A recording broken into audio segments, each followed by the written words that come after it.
Les amis, les Iraniens ont décidé de briser le silence. Ils ont décidé de jouer sur le même terrain que les Occidentaux. Je reprécise bien.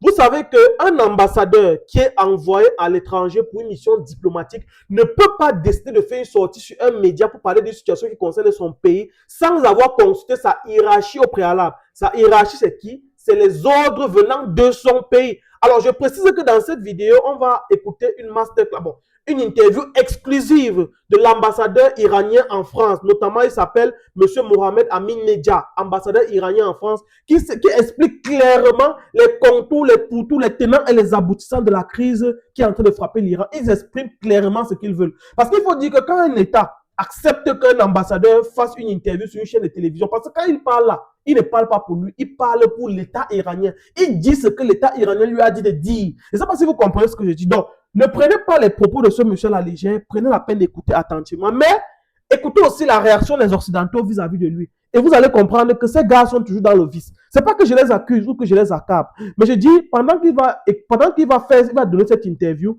écoutez la position des Occidentaux vis-à-vis de lui, commentez, dites ce que vous pensez, je vais vous lire. Et s'il faut qu'on revienne sur ça, on va revenir. Au fur et à mesure que la vidéo va couler, on va revenir, coller notre petit commentaire. Écoutez, on commence. Après 20 jours de guerre, dans quel état se trouve l'Iran ce soir?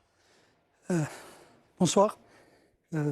En effet, vous avez tout à fait raison. Il y a 20 jours, le 28 février, on était l'objet d'une agression, une guerre d'agression américano-israélienne, avec le but de renverser le pays et de faire exécuter les plans de division, de l'implosion, tout ce qu'ils voulaient le faire. Et cela après 8 mois, quand on était au mois de juin, au milieu des négociations, ils nous ont attaqués. Et puis, il y a eu un arrêt d'attaque réciproque. Et puis, soudainement, quand on était dans les négociations, 2 tours de négociations avaient été faits. Le lundi, on se préparait d'avoir une négociation sur les aspects techniques. Et soudainement, le samedi, c'était les 2 pouvoirs nucléaires, un soi-disant légal, l'autre caché, nous ont attaqués. Et puis, là, vous parlez des États-Unis et d'Israël. Et d'Israël, sûrement, oui. Je vous posais la question de savoir dans quel état est votre pays ce soir, parce qu'il y a un certain nombre de dirigeants, on le sait, et notamment le guide suprême Ali Khamenei qui a été tué. Ce soir, Benjamin Netanyahu, le Premier ministre israélien, dit que votre pays, après 20 jours de guerre, n'a plus la capacité de produire de missiles balistiques, n'a plus la capacité d'enrichir d'uranium. Est-ce que vous confirmez ça?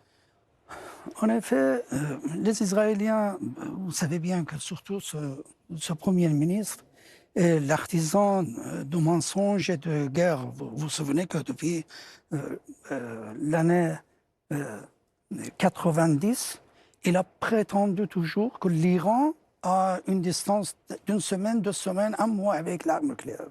Et de cela, il y a près de 30 ans. Nous, on était l'objet d'un bombardement illégal américain sur les installations nucléaires qui étaient sous la supervision de l'Agence de l'énergie internationale de l'énergie atomique. Donc, et on n'avait pas la possibilité d'enrichir. Ça veut dire que prétendre maintenant, comme maintenant, après 20 jours, c'est cela, non. Il n'était pas, il ne m'avait pas dit. Et l'agence aussi était, en tout cas, en Iran. Il a visité les installations non bombardées, mais pour les installations bombardées par les États-Unis et l'Israël, on avait besoin d'un mécanisme spécial, parce que c'était la première fois de bombardement des installations nucléaires pacifiques par une puissance étrangère, par une attaque militaire. Donc, s'agissant des responsables, vous voyez, pour nous, la perte est immense, c'est tout à fait normal. Mais, comme dans la guerre du 12e jour, j'ai eu l'occasion de parler avec vos collègues ici, nos dirigeants ne se cachent pas, malgré des prétentions, des accusations, des mensonges, qu'ils sont en bunker, en 40e étage sous la terre. Non, notre guide suprême a vécu comme les peuples ordinaires. Donc, il n'a jamais changé sa maison. La preuve, c'est qu'il a été assassiné avec son épouse, son fils, sa belle-fille, sa fille, ses neveux, ses petits-enfants. Donc, nous nos dirigeants ne sont pas derrière le peuple, ils sont toujours devant le peuple. Vous dites que la perte est immense et on comprend que l'Iran a été frappé durement et que les pertes sont immenses. Est-ce qu'aujourd'hui, vous considérez qu'il n'y a aucune négociation possible, il n'y a pas de retour possible à la table de négociation?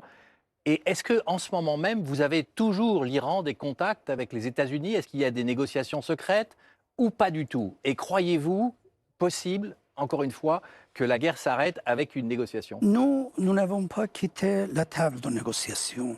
On était autour de la table de négociation. Il faut demander à ceux qui a quitté et qui a donné un coup dur sévère à la diplomatie. Nous, les Iraniens, par la culture, l'histoire, nous, on est les gens de dialogue et de compréhension. Est-ce que vous croyez qu'une mutuelle reprise est possible? Une reprise du contact est-elle possible? Est-ce qu'il y a encore des contacts? Le contact, je n'ai aucune information là-dessus. Est-ce que c'est possible? Tout est possible, mais il y a des conditions. On ne peut pas lâcher.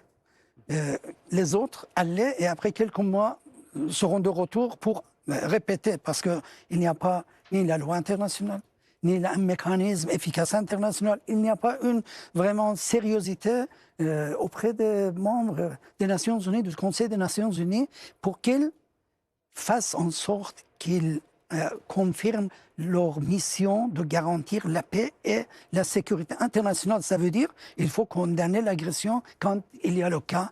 Il faut encourager les défenseurs de paix quand il y a la place. Mais dans ces épreuves récentes, on a compris que vraiment, il n'y a rien. Et M. Trump, je crois, c'est le premier qui a détruit toutes ces règles internationales. Et il sait bien que les autres ne peuvent pas, n'osent pas ou ne veulent pas vraiment mettre un frein devant une expansion de violation des droits internationaux et des normes en cours. On reparlera du nucléaire dans un instant. On parlera de votre nouveau leader, Mojtaba Khamenei, invisible depuis qu'il a été élu.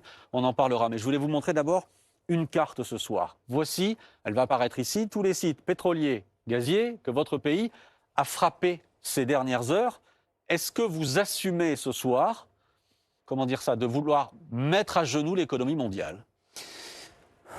Il faut vraiment prendre en considération que nous sommes dans une région avec les pays avec lesquels nous avons un sentiment, en ce qui nous concerne la République islamique d'Iran, un sentiment d'amitié et de fraternité. Mais vous les bombardez? Non, écoutez, j'explique à vous.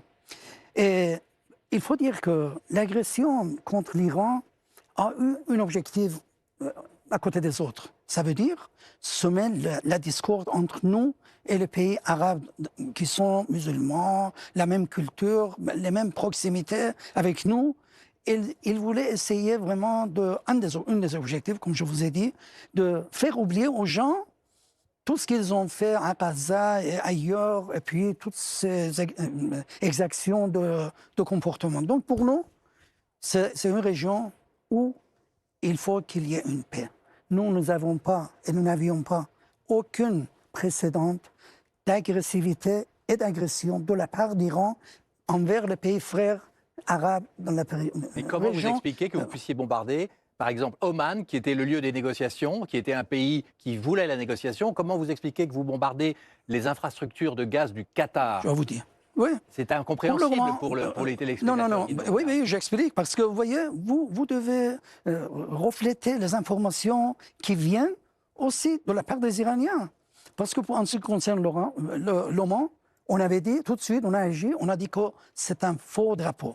Nous n'avions pas l'intention, ni volonté, ni aucune raison d'attaquer ce réserve pétrolier omanien. En ce qui concerne les autres, vous voyez, nous sommes l'objet d'une agression militaire américaine, tous azimuts, et Israël. Et puis, les États-Unis ne sont pas dans notre région, ils sont très loin de nous et nous ne pouvons pas les toucher. Mais ils ont des bases militaires dans la région et nous avons annoncé et nous avons écrit noir sur blanc au secrétaire général des Nations Unies avant ces événements que les bases militaires et les intérêts américains dans la région sont des cibles légitimes pour notre force d'armée.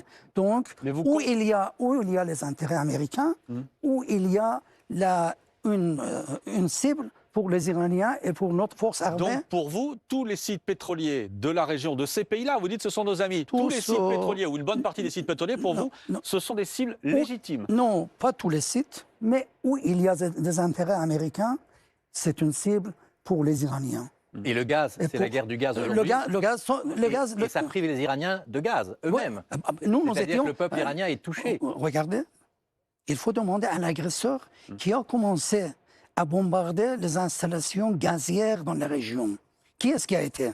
Nous étions l'objet d'une attaque israélienne, américaine, dans le Pars du Sud, le gisement commun entre nous et le Qatari. Donc, les frères en Qatar, ils savent bien qu'ils ne sont pas nos objectifs, notre cible. Par contre, ce sont des Américains où ils se trouvent. Et s'ils sont dans les hôtels, l'hôtel est l'objectif pour les Iraniens. Et vous ne redoutez pas une contre-attaque, par exemple, de l'Arabie Saoudite qui commence à menacer, ou même le Qatar qui s'interroge sur une riposte? Comme je vous ai dit, ils savent bien que nos intentions ne sont pas le peuple et le pays de ces Arabes. Nos objectifs ne sont pas... par contre, comme je vous ai dit, notre sentiment de fraternité et d'amitié est toujours là et nous n'avons rien changé, ni notre peuple, ni nos dirigeants, ni nos forces armées. Mais c'est une guerre injuste, illégale, unilatéralement menée et soutenue par le silence ou par le soutien médiatique et autres avec les autres pays. Donc, les Iraniens ont la raison et nous avons une mission de sauvegarder la vie de notre peuple, la dignité de notre peuple. Nous ne pouvons pas laisser qu'un pays au-delà de la planète vienne rayer, faire impulsion, une division dans un pays qui vit maintenant Monsieur l'ambassadeur, on parlera d'Ormuz dans un instant, mais toutes ces frappes depuis des jours et des jours sur les installations pétrolières, elles ont des effets sur nous, sur les Européens. Je comprends bien. Notamment. Mais attendez, pardon, pour vous, c'est ça l'objectif aussi? Non. C'est de faire pression sur nous aussi? Bien sûr. Est-ce que c'est la stratégie du chaos? Non, jamais. Pourquoi une stratégie de chaos? Vous voyez, quand le pétrole devient cher, la vie pour nous aussi devient chère.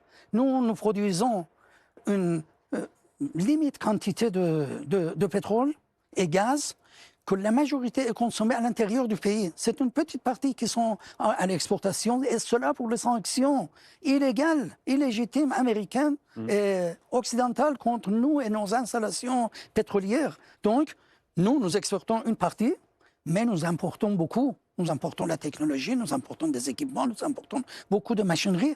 Donc, on sait bien que le prix viendra ça. On est dans le même bateau. Mais qui est-ce qui est en train de faire basculer cette région? Celui qui dit, depuis longtemps, on devrait retenir et ne pas être impliqué dans la région parce que nous avons assez de pétrole. C'est celui qui est le directeur du Centre national de la lutte contre le terrorisme américain qui vient de démissionner. Qu'est-ce qu'il a dit? Il a dit que non, l'Iran n'était pas une menace imminente. Oui, et puis, M. Trump a agi sous la pression des Israéliens et de lobby israélien aux États-Unis. Il faut le dire aux téléspectateurs, qu'ils comprennent qui est-ce qui est ici le perturbeur de la région et d'affecter la vie journalière de toute la planète. Et est-ce que l'Iran n'a pas pris un risque majeur en n'acceptant pas, par exemple, les inspecteurs de l'AIEA pour vérifier que vous n'étiez pas en train de fabriquer la bombe atomique? Il n'y a plus d'inspecteurs depuis des mois, avant la guerre. Vous voyez, monsieur, il y a 2 jours, M. Grossi, le directeur général de l'Agence de l'énergie atomique, a dit à voix haute que nous n'avons pas aucune preuve qu'il y a un aspect militaire des activités iraniennes. Ça n'est pas, ce qu'il m'a dit, monsieur l'ambassadeur. Qu'est-ce qu'il vous a dit? Ça n'est pas ce qu'il m'a dit. Oui. J'ai reçu Raphaël Grossi en début de semaine dernière. Il y a 2 jours. Raphaël Grossi me disait, écoutez, les 440 kilos d'uranium enrichi à 60%. Lui nous disait, il n'y a aucune raison d'enrichir de l'uranium à 60% à ce niveau-là, si ce n'est pour faire du militaire, premièrement. Et il disait, à terme, 400 kilos d'uranium enrichi, ça permet de fabriquer 10 à 11 bombes nucléaires. Voilà ce que me disait Raphaël Grossi. OK, mais C'était le cas? Non. Vous aviez la capacité de fabriquer une bombe atomique? Non. Écoutez. Nous n'avons jamais nié cette quantité d'uranium enrichi. Mais qu'est-ce qui nous a interdit d'enrichir, de ne pas enrichir jusqu'à 60%? Ça était une activité sous l'auspice et la supervision de l'Agence de l'énergie atomique. Si on voulait faire autre chose, depuis 2004, maintenant plus de 20 ans, notre guide suprême a donné un fatwa. Et dans le cadre duquel on est entré dans les négociations à 2013, à 2015, on avait eu un accord avec la communauté internationale, les grandes puissances mondiales. Et puis, il y a eu 14 ou 16 rapports du même agence qui a confirmé la nature pacifique des activités nucléaires iraniennes. Pas à 60%, monsieur l'ambassadeur, pas à 60%. Pourquoi pas? Parce que ça permet d'enrichir jusqu'à 90. Parce que tous les spécialistes le disent. Mais vous comprenez l'inquiétude? Non. Est-ce qu'on veut juger les intentions? Est-ce qu'il y a une preuve dans un rapport jusqu'à 2018, comme M. Trump était très en pression de sortir de cet accord? Est-ce qu'il y a eu un rapport, même dans le cas du passé, où il y a eu des preuves que l'Iran cherchait de se doter de l'arme atomique?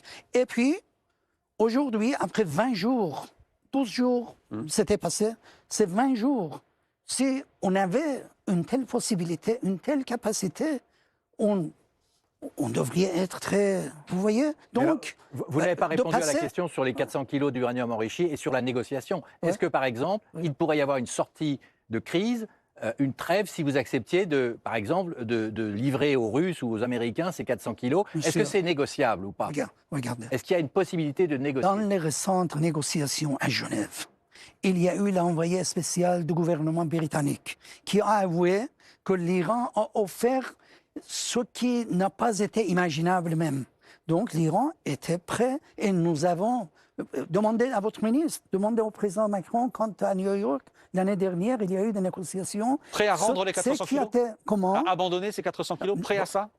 C'est la proposition iranienne qui disait on est prêt, l'une des, en tout cas, de l'offre incroyable pour les autres, que nous, on est prêt à diminuer dans les degrés, même moins de ce qu'on avait donné à M.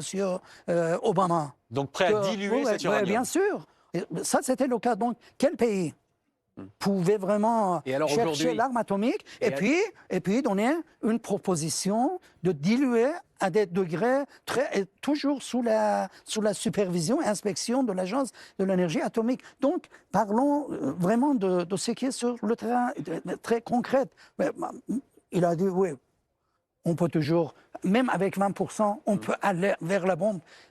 Dans le passé, le centrale nucléaire iranien que les États-Unis avaient donné au mois de 50 en Iran, il était en besoin de combustible de 90%. C'était après qu'on avait fait 20%. Même pour 20%, nous étions vous voyez, nous ne pouvions pas vraiment... Nul pays voulait donner. Et c'est nous, après avoir un peu augmenté vers 20%, qu'on avait pu... Et puis, c'était à l'usage strictement médical et agriculture et dans tous les domaines de sciences, qui est toujours là, expérimental, à l'université de Téhéran. Monsieur l'ambassadeur, on parlera de la répression dans un instant dans votre pays. D'abord, une question, qui dirige l'Iran aujourd'hui? Qui a dirigé dans le passé? Aujourd'hui, c'est la même chose. C'est qui? Vous pensez que quelqu'un de Mars est venu sur la Terre? Il y a derrière vous la photo de Mojtaba Khamenei. Oui, bien sûr. Votre guide suprême. Oui. Que personne n'a vu depuis des jours et des jours. On n'est pas obligé de mettre derrière une vitrine pour montrer à qui que ce soit. Est-ce qu'il est vivant? Est-ce qu'il est vivant? Bien sûr qu'il est vivant. Et il est en bonne santé, il est vivant. Et... Il est à Téhéran? Vous voulez l'adresse de sa maison peut-être? Non, je voudrais savoir s'il est vraiment...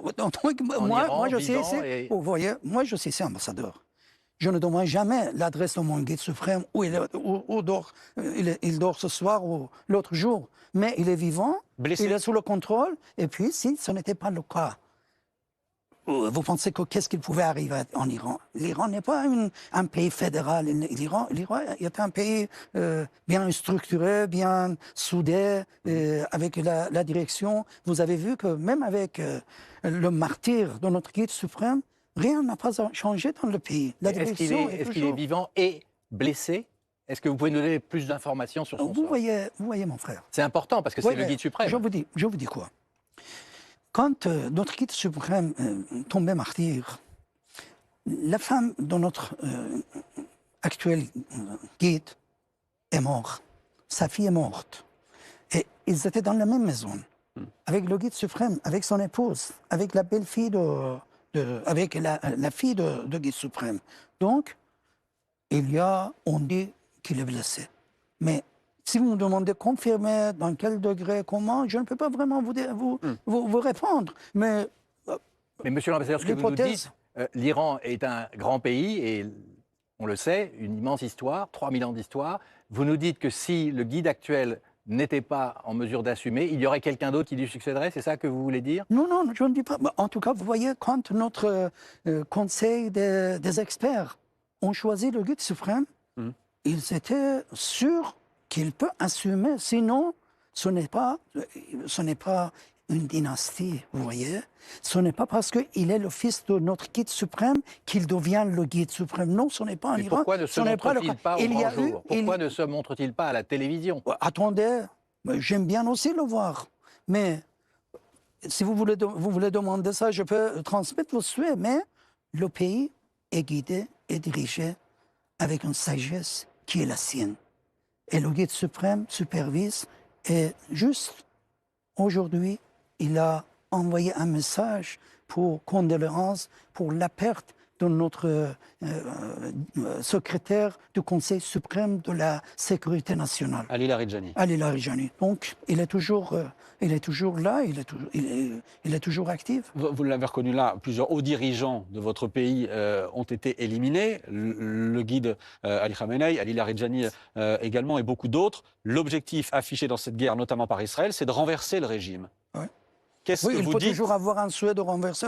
Comment ça n'arrivera pas? C'est impossible que ça n'arrive. Non, je n'ai pas à juger, mais quand vous parlez de quelqu'un comme Netanyahou, il veut, vous voyez, de la rivière jusqu'à mer. C'est ce qu'ils ont dit, ces ministres ont dit, qu'ils veulent ça. Et ça, s'ils veulent, l'Égypte, la Jordanie, une partie de l'Arabie Saoudite, une partie de la Turquie, Syrie, Liban, et donc il faut renverser tous ces dirigeants. Mais en ce qui nous concerne, nous, on assume notre sécurité, on est dans un droit naturel de défense et on sait bien comment on gère le pays. Parler de que c'est impossible ou ça, oui, c'est impossible. Il faut marcher sur les sangs des millions de gens qu'aujourd'hui, même après 20 jours, ils sont jour et nuit dans les rues et ils assument leur soutien à l'égard des institutions et du pays et ils sont prêts à résister jusqu'au bout et jusqu'au dernier sang. Il y a aussi une immense opposition, monsieur l'ambassadeur, il y a aussi une immense opposition dans votre pays, on va en parler. Il n'y en a pas, c'est une prétention, ce n'est pas comme ça que vous dites il y a une immense opposition. Nous n'avons pas vu, peut-être vous avez vu. On va en parler. On a vu les manifestations en janvier. On a vu les manifestations, il y a eu des répressions. L'Iran, c'est un pays libre. Non, tout le monde peut. Ok, vous pouvez accepter ou pas. Autoritaire. Comment? Vous pouvez toujours insulter et prétendre des choses. Mais la réalité, c'est que vous, je ne dis pas vous, comme le journaliste, tout ça, mais on souhaitait que ceux qui ont incité les gens et envoyé les gens, comme les Américains ont dit que les Mossad sont à côté des Iraniens dans les rues. Le ministre israélien l'a répété. L'autre a dit que voilà, allez attaquer les institutions. Monsieur Trump a dit qu'on a chargé, il voulait dire qu'on a chargé des bombes, mais il a dit on a chargé des aides, on vient, allez-y. Il y a eu quand même dans les rues de 31 provinces, il y a eu des manifestations monstres. Bien sûr, il y en a eu. Et il y a eu une répression terrible. Non, il n'y a pas eu répression. Vous contestez ce que disent les organisations humanitaires qui parlent de 30 à 40 000 morts. Quelle organisation internationale a dit, vous voyez... Quel est votre bilan de ces manifestations? Ah, d'accord, mais le prétendre quelque chose, vous agissez comme M. Trump, parce qu'il avait... Vous voyez, il avait besoin de prétextes pour mener cette agression sauvage, brutale contre les Iraniens. Mais Le seul chiffre officiel jusqu'à aujourd'hui, c'était le gouvernement iranien, le président de la République, qui a donné 3017 personnes, 117 personnes, parmi lesquelles 500 les agents de police, 600 les terroristes, les gens qui ont été vraiment mandatés pour faire cette guerre, et puis les autres, les gens et les protestants ordinaires, légitimes. À part de ça, il y a une seule organisation de droits de l'homme aux États-Unis qui avait avant dit 11 000.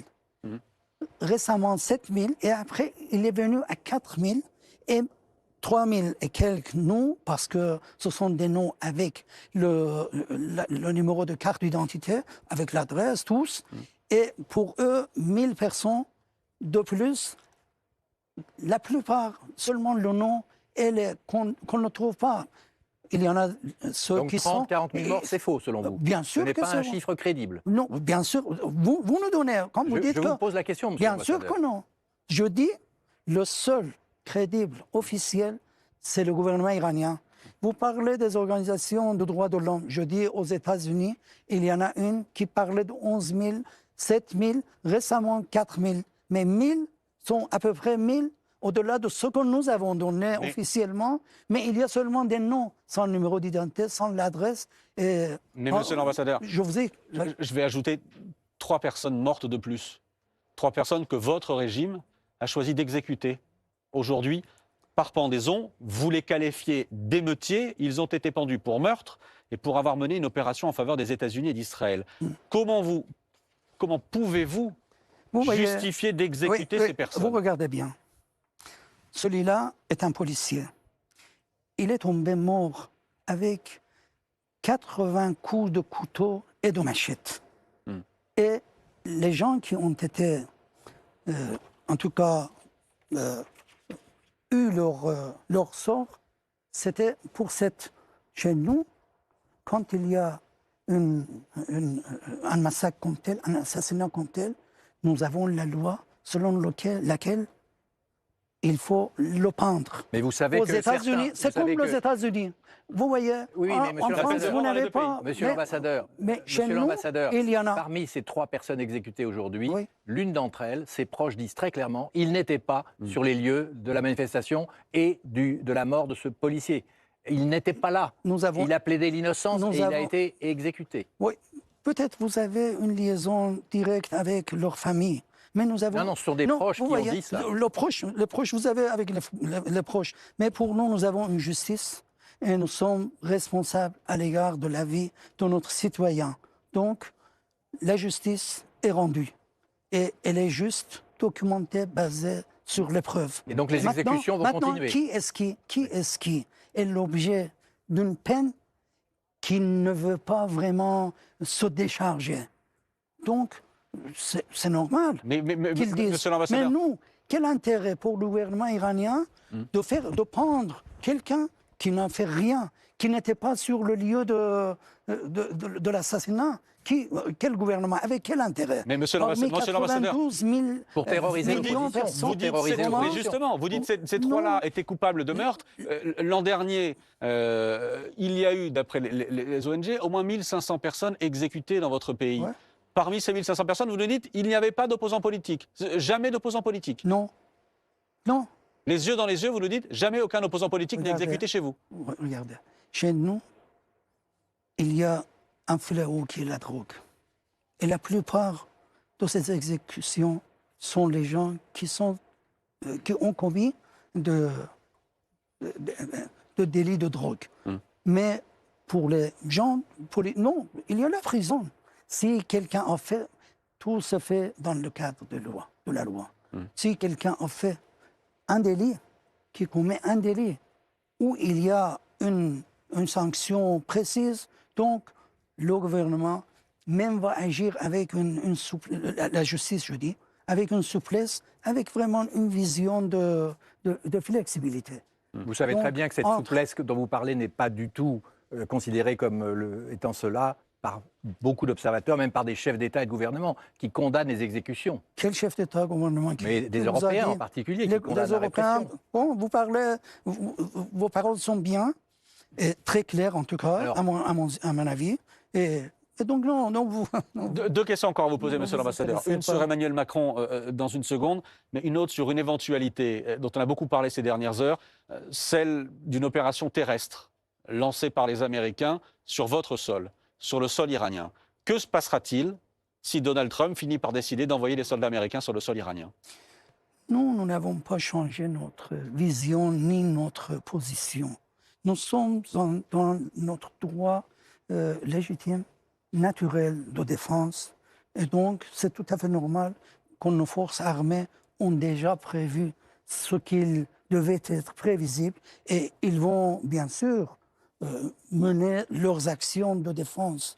Donc, maintenant, c'est à l'autre côté, s'ils décident ou pas, c'est leur problème, vous pouvez leur demander. Mais pour nous, on est notre peuple et nos combattants sont dans la position de la défense du pays, de la souveraineté et de la vie de notre compatriote et sur lequel on n'autorise jamais. Mais qu'est-ce que vous dites à Donald Trump? N'envoyez pas les soldats américains en Iran. Qu'est-ce que vous lui dites? Il faut négocier. Qu'est-ce que vous lui dites ce soir? Moi, je suis un diplomate, ok? Je m'occupe pour les relations entre nous et la France, pour les questions et les problèmes qui nous concernent réciproquement. Alors la France, parlons-en. Et puis, notre ministre des Affaires étrangères, notre président de la République et nos gens en Iran, dans le gouvernement, ils ont une voix, une disponibilité dans n'importe quel niveau que ce soit. Donc, ils peuvent toujours parler avec s'il y a besoin. Alors justement, vous parlez de votre ministre des Affaires étrangères. Il a été très critique aujourd'hui à l'égard du président français Emmanuel Macron en affirmant qu'il se disait triste, entre guillemets, du fait que la France avait critiqué l'Iran, demandé à l'Iran de cesser les attaques dans le Golfe, contre tous les pays du Golfe et ailleurs, contre Israël, et en ajoutant, il n'a pas critiqué Israël. Donc, il s'est déclaré déçu, triste, etc. Vous êtes fâché avec la France? Est-ce que la France est un pays ennemi qui appartient au camp occidental? Comment vous avez jugé cette déclaration de votre ministre et où se trouve la France de votre point de vue? Ce n'était pas la question de critique. Si vous prenez l'expression définitive, c'est la première. La deuxième chose, dans les relations entre les pays, il y a des discussions privées, secrètes, il y a des prises de position publiques. Donc, ici, il y a des discussions. Nous avons le ministre des Affaires étrangères. Dans les 10, 15 derniers jours, il y a eu quelquefois des négociations téléphoniques entre les deux ministres. Il y a eu les dialogues entre les deux présidents. Dans les dialogues privés, on parle de ce qui est important. Mais quand on sort, au moins dans la partie, pour nous en général, on donne un avis, des informations.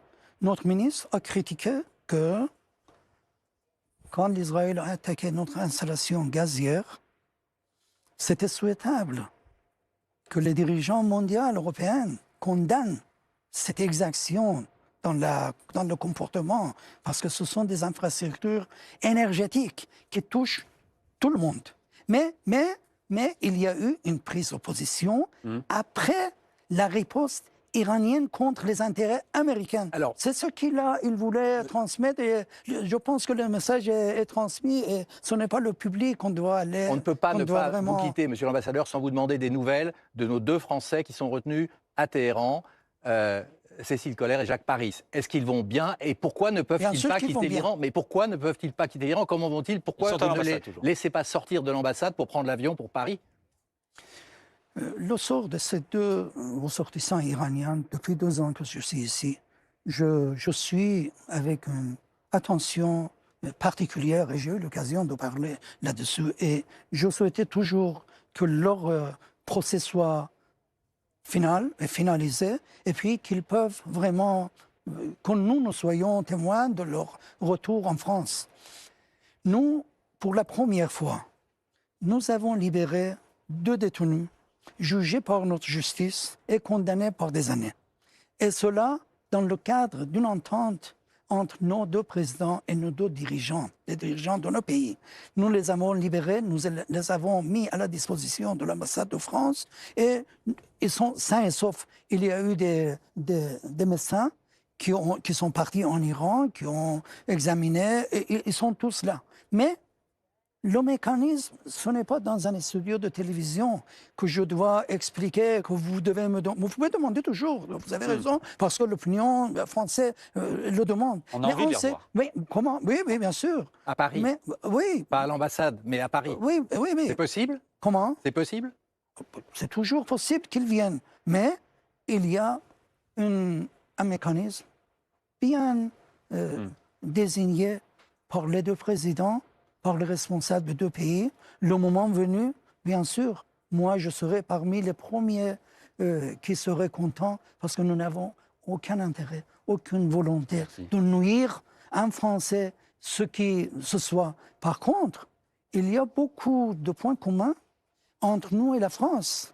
Peut-être un jour, il y aura une occasion d'asseoir et de parler vraiment sur les possibilités de revivre toutes ces capacités culturelles, historiques entre nous, les intérêts communs, les inquiétudes communes dans la région et au-delà. Merci, monsieur l'ambassadeur. Si vous avez écouté ou si vous êtes en train d'écouter, vous allez vous rendre compte pertinemment dans cette vidéo que quoi? Que les journalistes qui sont en train de converser avec l'ambassadeur sont en train à chaque fois de vouloir jeter le tort absolument sur l'Iran. C'est-à-dire qu'ils ne sont pas ici, parce qu'on dit souvent les journalistes sont des personnes neutres. Les journalistes sont des gens ils sont là pour donner l'information et non pour manipuler l'information. Mais ici, on a des journalistes qui ont déjà pris parti de manière claire et nette. C'est-à-dire chaque fois, tu es en train de vouloir accuser l'Iran en disant, par exemple, ils disent que en bloquant le détroit d'Ormuz, l'Iran sait que ça va les pénaliser et ça va déséquilibrer le commerce mondial. L'ambassadeur dit oui, que même nous aussi, on passe autant à importer. Et vous allez vous rendre compte que durant l'interview, ils n'ont presque pas remis en cause l'attaque que l'Iran a fait. Ils n'ont pas essayé de savoir comment est-ce que les Iraniens ont pris, mais ils sont seulement en train d'accuser l'Iran que non, voilà, l'Iran réagit, voilà. En fait, on est ici dans une manipulation de l'information. C'est-à-dire qu'ils sont clairement en train de supporter leurs collègues occidentaux, à savoir les États-Unis et Israël. Et c'est pour ça que j'ai suivi, il y a une vidéo qui est parue l'autre jour que j'ai postée, que j'ai partagée avec vous, où Claudie Sia disait, n'écoutez pas les médias occidentaux pendant cette crise. Même si vous me voyez partager les contenus des médias occidentaux, je partage certes, mais sauf que je partage ce qui est essentiel et je ne retiens pas ce qu'ils disent. Parce que dans tout ce que les Occidentaux disent, plus mesquin, plus hypocrite, plus chinois qu'il n'y en a pas. Ce sont des gars que, quand ils sont avec toi, un côté comme ça, là, ça veut dire qu'ils sont là comme soit ils ont quelque chose qu'ils profitent. C'est la même chose qui se passe avec Bazoum. Actuellement, ils sont derrière Bazoum. Depuis que Bazoum a été emprisonné, c'est aujourd'hui qu'ils voient qu'il faut libérer Bazoum. Pourquoi? Parce que c'est déjà en train de cuire. Au départ, quand le général Tchani a pris le pouvoir au Niger, ça ne les inquiétait pas. L'état de Bazoum ne les inquiétait pas. Parce qu'ils avaient encore des stocks d'uranium et ils avaient encore des réserves, ils devaient gérer avec.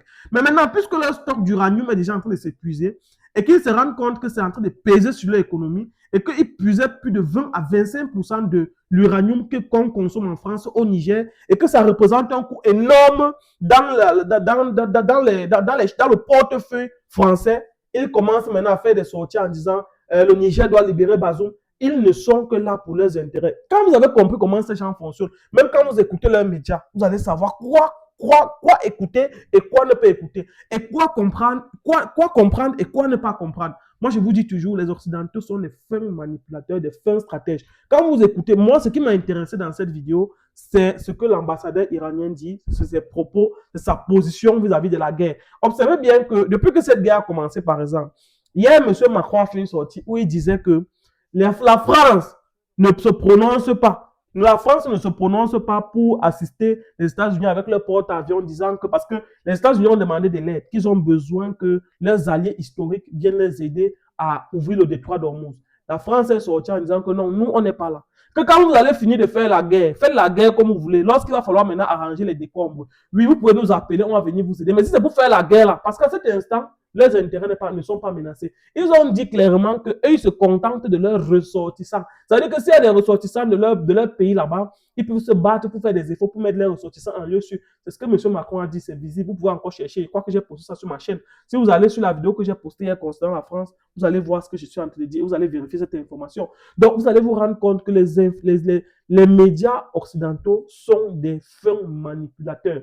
Les Américains sont encore bêta parce que les Américains sont crus. Les Américains disent la vérité. Mais tu te rends compte que les Français soutiennent même dans le faux, dans rien, dans zéro, comme on dit souvent. Oui, pourquoi est-ce que tu dis dans zéro? Parce que eux, ils sont en train de courir derrière les États-Unis. Les États-Unis qu'ils pensent être leur allié historique, c'est-à-dire ils pensent que les États-Unis les États-Unis sont vraiment ceux pour qui ils peuvent donner leur... Je ne sais pas si vous comprenez un peu. Pourtant, ils courent derrière les États-Unis. Oh, les États-Unis sont des gens qui courent derrière leurs intérêts. C'est-à-dire que les États-Unis, eux, ils regardent qu'est-ce qu'on gagne. Si on ne gagne rien, on n'a pas à s'impliquer. Si on gagne, on s'implique. C'est comme ça les États-Unis. Oh, les Français sont en train de courir. Maintenant, quand les États-Unis les appellent que, ok, comme vous courez derrière nous, venez nous aider à faire la guerre ici. Les gars disent que non, on n'est pas là. Mais comment comprendre que tu as quelqu'un que tu dis que c'est ta personne et que tu es fier d'être avec ta personne?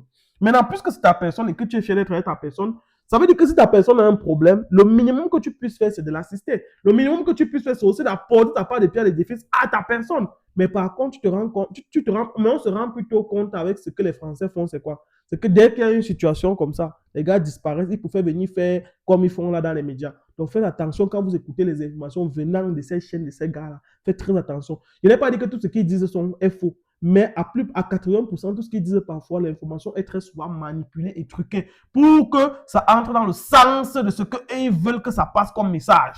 Faites attention. En tout cas, dites ce que vous pensez en commentaire. Si cette vidéo vous a intéressé, dites ce que vous avez retenu, commentez, parlez. On va vous lire. À très bientôt. Ciao, ciao.